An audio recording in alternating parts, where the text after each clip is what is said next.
wokota aye mpologoma, wokota aye Ssabalongo. Obote ne Muwanga okufera bannaawe kiki ekyaddako nga Muwanga alondebwa kubeera ssentebe wa military commission ng'ate ekyo kye babadde baagala Obote ne Muwanga kye baali baagala kuba baali bakimanyi kiri teri asobola kukibawa ne Nyerere yali yababuulirirawo tekisoboka kyekyo lwaki Semeyi Nyanzi yasatula olukiiko nti twazze wano nga tukkaanyiza nti erinnya liririmu kati ate eryokubiri lifubutukawa naga nti katusooke tuddeko ebbali twebuuze kati beebuuza alika akuba essimu mu State House Tanzania essimu yo yali yaddala abuuza kubanga ng'alina okukijja ewa Nyerere kye tuliko kituufu oba mwakyusiza nga tetumanyi kuba ekyo nakyo kisoboka kati Nyerere amukakasa nti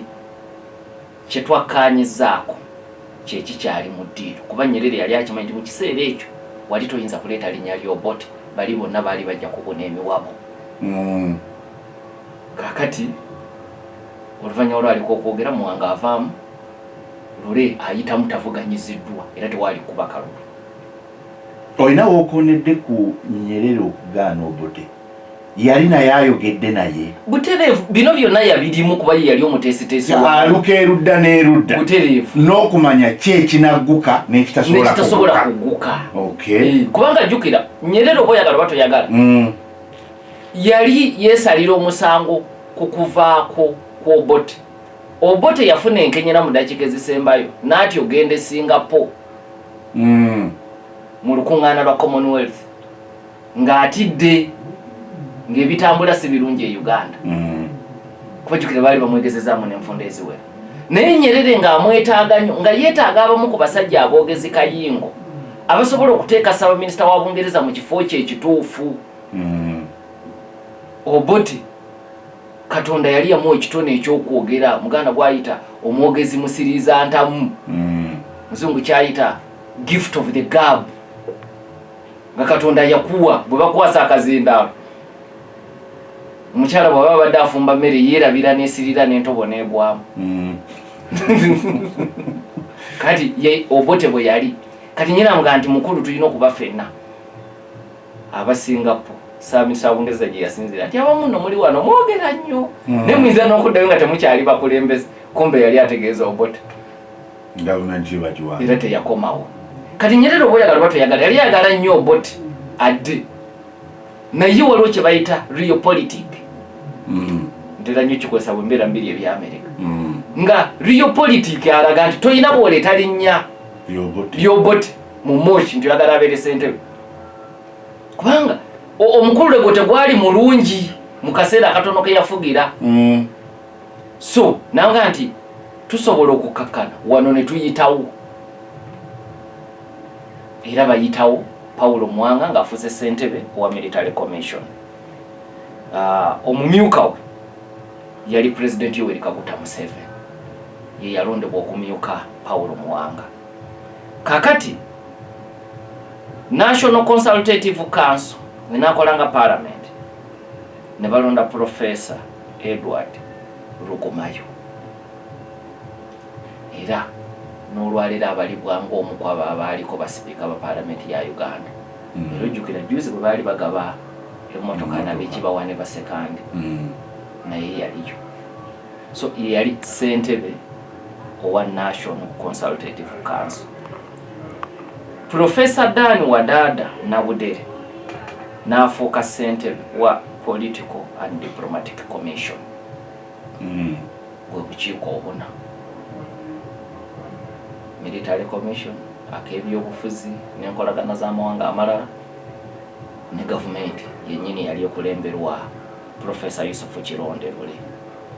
Kakati ekintu teyeeyo yonna mpuliriza ngezaako kulaga obulabe Kanyehamba bwe yeeteekamu n'atuuka n'okukoma ku mugo gw'entaana. Bwe bamala byonna nga biwedde era Nyerere nga bwe yayogera bwe kyali ssentebe omupya alondeddwa yamuyitirawo mangu ddala mu State House. Mu bufunze yali amaze okugula olutalo gavumenti ya Idi Amin. Abeewaguze balangiridde gavumenti yaabwe mu ggwanga eddala n'obakyaza n'okubakyaza kifaanaganako nga bwe twalaba Dagalo ayanirizibwe Kenya ku red carpet nekitabula government ye Sudan nenkolagana teddanga wakati wa mawanga agabiri kati nono bwe yabaniriza nga bwe yayogera mu bigambo bya Martin Alika.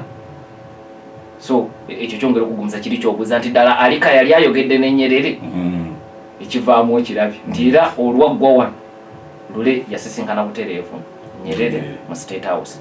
Wabula Kanyehamba agamba ekimu ku kye bategeera nga byonna biwedde nti ekyogoba Idi Amin kyali tekigenda kuba kya lunaku lumu yadde Tanzania yali ebawagidde. Bagenda okubibayisaamu nga nabyo biwanvu, bisobola okutwala wiiki, bisobola okutwala omwezi, bisobola okutwala emyaka naye ng'obumalirivu bwaliwo. Kakati ye ne banne baali tebasiibudde famire zaabwe mu butongole tugenze ku kino, bagenda nga abagenze mu lukiiko kubanga baali beetabye mu zifaanaganako bwe ziti eziwera ne mujja ne mutuula ne muyisa resolution ne muvaayo. Naye luno lwali lwanjawulo, lwatondawo ne gavumenti ng'ekiddako military commission kwatagana n'amagye ga Tanzania bajje batandike okulwanagana ne Idi Amin. Kakireza nti balina okutegeeza famire zaabwe nti kaakati tuyingidde olutalo. Kati abamu ku bo ne basalawo nti twetaaga akadde tusooke tuddeyo eri famire zaffe ate tulyoke tukomewo. Era ye Kanyehamba mu lupapula 144 mu kitabo kino agamba ye Professor Yashitandon musajja muyindi naye nga muna Uganda, Dr. Andrew Takome Kayira ne Kanyehamba balinya taxi yemu ebajje Moshi ebatwale Kenya naye nga bayita ku nsalo eyenamanga bavaawo bagende Nairobi ku Jomo Kenyatta Airport balinye ennyonyi buli omu mutwala jambera kuba baali tebabeera wamu. Baali babeera mawanga ganjawulo, nsonga ya Moshi yali ebagasa. Kati balinya taxi batuuka enamanga ne babakwata. Kekali ke nayogeddeko wawandikira Dr. Kayira and Dr. Kanyehamba were detained at Namanga. Babakwata baga nti ho yemu abayeekera betunoonya. Gavumenti ya Kenya bagamba tugenda kubakwata tubaweereze Uganda. Bye mubaddeko twabitegedde Tanzania mwatonze gavumenti, so muli balabe ba gavumenti ya Uganda ate nga gavumenti ya Uganda teyina mutawaana gonna na gavumenti ya Kenya. N'olwekyo gwe Kayira tetukutagenda mu America, nono tetumutagenda Bungereza, tubatwala Uganda. Jukira ebiseera ebyo Idi Amin okukwatako mu nteekateeka z'okuseketera gavumenti baakukwatanga tewali byakutwala mu mbuga z'amateeka ne bakutwala gy'ozaalwa bakubire eyo amasasi mu lujjudde firing squad ensi etegeere. Era bali mu myaka egyo mumanyi be battira Katwe, mumanyi be battira Kabaale n'ebipande bikyaliyo, waliyo n'ekyefort Poto. President Museveni ekigumba ekyo yakitongoza na myaka simingi emabega omuko be battira Fort Poto eyo. So Dr. Kayira ne Kanyehamba ekyo kyekyali kiddako gye bali, era nga bali mu kaduukulu buli omu n'ategeeza munne nti kaakati tutuuse ku ssaawa yaffe eluvannyuma kasita bano batutikka ne batukwasa Idi Amin tegenda kubeera yadde kutuwozesa kati ne balinda kufa. Baba bakyali mu kaduukulu nga wayisa akaseera olunaku omusajja n'akomawo eyabakwata naga nti ye bakama baffe eri waggulu baagala tubazze e Uganda bye biragiro bye tulina ku buli gwe tukwatako eyabadde Moshi n'ensonga gye muliko naffe tulabanga erimu omulamwa ffe abeeno wansi. Kanyehamba bw'awandiika gye muliko ffe tugirabanga erimu omulamwa naye bakama baffe ebiragiro bye batuwa byakubaweereza Uganda. Kaakati tugenda kubasumulula naye temugenda kulinnyira nnyonyi Kenya, tugenda kubazzaayo e Tanzania. Mwe mumanyi bwe mugenda okuva eyo ogenda yonna gye mwagala okugenda, era mu kubata paasipooti zaabwe ne baziteekamu ebigambo bino bibiri: prohibited immigrant. Teri musaabaze ayagala paasipooti y'okubeera mu bigambo ebyo. Kati ne bali era abakiteekamu ate baali babatadde biki? baba wonya kufase okujjako ekyo baba wonya kufa ekya passport yakatabo kasula n'ofuna akalala bali basobola okusigala ne Tanzania kuba nabo abala amakanda bali bagasimba Tanzania ate ne Tanzania yali esobola okubawa passport kati ne bafuuka banna Tanzania kizitoye kati kiri mu teekemu kye yakola kye kisinga obukulu kubanga jukira ne ku ludda lwalina okwetaasa alina ebiragiro tulina bakwata baweeyo mu bakulu babaze Uganda yagambye mbatadde naye passport zammwe nzikonyemu prohibited migrant kati aba abasiibula naye mbuza nayo wayi tetwalifika mu taxi twali mbasatu Professor Yashitondoni yaliwa nanga nti atoye ebyamwe bimukwatako bitya kyati naye mu Uganda nti afe ekyo tetwakitegedde passport ye yebuyinde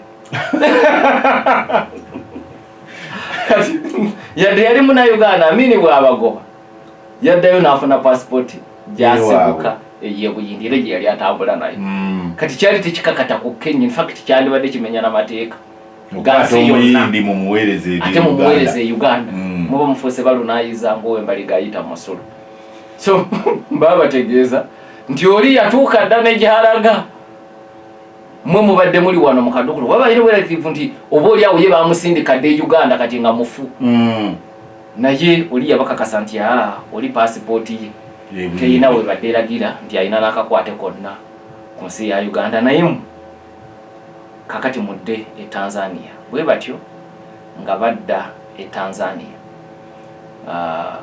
nga basinziira Tanzania nga buli omu ayolekera gy'ava era eyo gye baava oluvannyuma okukomawo okwetaba mu kaweefube ow'okugoba Idi Amin kubanga mu kaseera katono Idi Amin bamugulako olutalo olwasuula government in fact ekiseera kyali kitono kukanya ehamba ne Yashitandoni ne Kaira gye baali balowoozezza kukuba bo baali bamanyi nti kati kireka tugenze mu lutalo lwefaananyirizaako lwakiyeekera olijja okutwala ebbanga ddene naye ebyafaayo nga bw'ate bwe bitulaga ebbanga lyali tono n'olwekyo kikulaga omuntu gwagwanga ateeka obulamu ku layini oba oli awo yandigenze teyandikomye nawo yandigeka ensimatu seruno siriddamu kweyingiza mu bintu ebyo bitankwatako tebinsasula ateeka okuba n'abeewuwe bambuza naye owaayi ofaaki kuba embeera eyo yaliko ku Nelson Mandela bamukwata nnyo nga tebannaba bwe bamuta nga tebannamusiba guli ogusembayo gw'omutwala ku Robben Island emyaka 27 kakati mukyala we yasooka yali Nancy mu South Africa omukyala omuddugavu ow'amaanyi yasomanga emirimu 3 musomesa social worker oba Nancy ng'olwakajja oba okakubiri kuga bw'oba otambula osobola okugamba obulamu bulinga bwe nabubala bannakampala bwe bagamba kati nga n'omuddugavu tosobola kusoma bwa pulida ne bakukkiriza kukola mateeka nga ne bakukkiriza okugasoma togakola kati Oliver Tambo ne Mandela be baddugavu basooka okukkirizibwa okukola obwa pulida South Africa mukyala we yasooka nga Nancy kati mukyala we lumunga kuno kwa nambuza ne mukulu kiki kyonoonya ku nsi kuno bye tulina nze naawe teri muddugavu abirina era teri asuubira kubifuna lwaki tova mu bintu ebyo Mandela n'abiremeramu era omukazi n'anoba kati oluvannyuma kwe kusanga social worker Winnie Madikizira Mandela eyali ategeera ebya struggle oli Nancy ebya struggle yali tabitegeera kabuza kiki kyonoonya ku nsi kuno kati nga Kasante ne Kanyamba ateeka okuba yesangako mu mbeera eyo nga Zeeranda babuuza naye kiki kyonoonya Bungereza ekubudamiza buli kimu okirina kuba abalala babeerayo ku byeyo gwe you are a tenured professor oliyo ku bukugu omulimu ogulina gukusasula bulungi ofaaki n'ebyeyo bakwatidde ku nsalo babadde bakoza wa Idi Amin kati kikulaga omuntu ali selfless George Kanyehamba bwe twogerako ekirala tujja kujjukira George Kanyehamba nga omanyi yalina enkola ye ey'obwannamwatulira gy'otajja kumuggyako olw'ekikola kye ne gy'ava mu bakiga mukiga takukweka akubuulirira bw'oba tomusanyusiza eyo kalakita agiina naye ate abadde ne kye bayita diplomatic skills mu ye obulamu era ne Moshi mu 79 sikiruzizo b'ebitone ebyo byayina etofaali ddene kukulafuubanako okujjako Idi Amin. Waliwo ekiseera bwe baatuukira bali eyo mu kulafuubana nga Dr. Kayiira ne President Museveni teri ayagala kutunula munne mu munyi. Buli omwaga nti oyo muzibu nnyo nze sisobola kubeera naye. Nejjukira ng'ekyetaagisa bwe bumu ye Idi Amin asooka akole ki? Aveeko. Abakulu abaaliyo mu myaka kubanga ne Kanyihambolo yali mu myaka emito. Abakulu abaaliyo ne banoonya ani ayinza okutwogerera n'abaana ababiri ng'omu amutuuzizza wano amukutte ku mukono n'omulala amutuuzza wano amukutte ku mukono n'abakkirizisa empala n'okuziteeka ku bbali. Bwe baamagamaga nga George Wilson Kanyeihamba yakisobola. Yali akisobola lwa nsonga bbiri. Ye ne Kayiira baali bafaanaganya bingi. Bonna baali bayivu ddala ba PhD. Kanyeihamba PhD mu mateeka. Dr. Andrew Takome Kayiira PhD mu criminology. Baali bakwataganye nnyo e Bulaaya kubanga Kanyeihamba ekibinja kye yali akulira e Bungereza nga kirina n'amatabi mawanga amalala bonga batambulidde ku ddembe ly'abuntu. Naye oli yali Uganda Freedom Fighters nga yo butereevu ekigendero kyakulwanyisa Idi Amin kumuggyako ku mpaka mu America. Naye mu bibiina ebyaliyo mu kiseera ekyo era bw'osoma n'ekitabo kya Kanyeihamba kyekyali kisinga okuba eky'amaanyi kya Kayiira.